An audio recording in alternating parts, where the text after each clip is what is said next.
ભારતના સૌથી મોટા ડિજિટલ અરેસ્ટની આજે તમારી સાથે વાત કરવાની છું, એટલે ખૂબ ધ્યાનથી સાંભળજો ને એવું બિલકુલ નહીં માનતા કે હવે બધાને સમજ પડી ગઈ છે કે ડિજિટલ અરેસ્ટ કેવી રીતે થાય છે.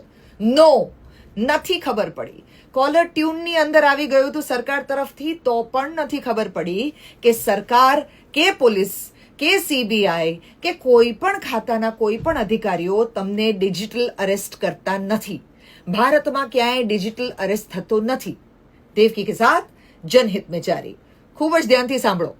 ડોક્ટર મહિલા, ગાંધીનગરના મહિલા, મુંબઈના એક મહિલા, લોકો જે ઇમેજિન પણ ના કરી શકે એવી પ્રકારની રકમ આ લોકોએ ડિજિટલ અરેસ્ટની અંદર ગુમાવી છે.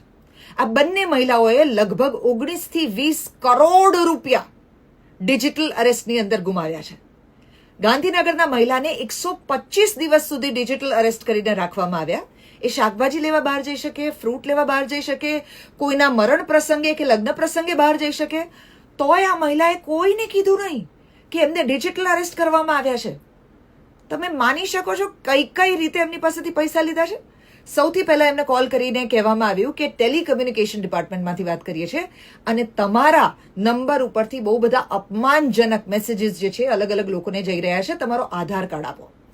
આધાર કાર્ડ આપી દીધા પછી એમની સાથે તમે મની લોન્ડરિંગની અંદર સંડોવાયેલા છો એવી વાત કરવામાં આવી.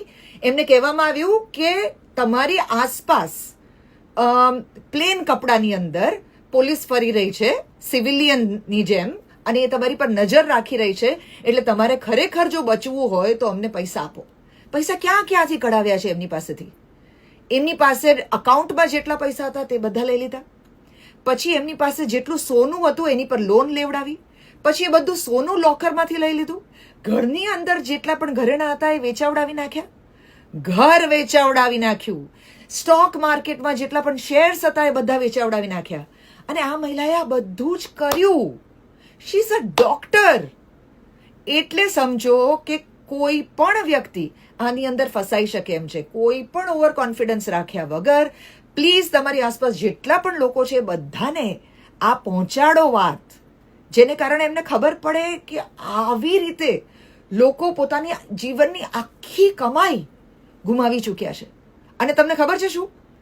125 દિવસ સુધી, વિચ મીન્સ 3 months સુધી, કારણ કે આ પ્રોબ્લેમ ચાલ્યો એટલે આમાંથી એક પણ પૈસા પાછા નહીં મળે. 1930 પર તમે જ્યારે કમ્પ્લેન કરો, ગણતરીના કલાકોની અંદર કમ્પ્લેન કરો તો જ તમને પાછા મળી શકે. આ પૈસા ભારતના અલગ અલગ 35 અકાઉન્ટ્સની અંદર ટ્રાન્સફર કરવામાં આવ્યા છે. એમાંનું એક અકાઉન્ટ સુરતના એક હીરા ઘસુનું હતું, જેણે અમુક % કમિશન માટે થઈને આ કરેલું. એના અકાઉન્ટમાં 1 કરોડ રૂપિયા આવેલા.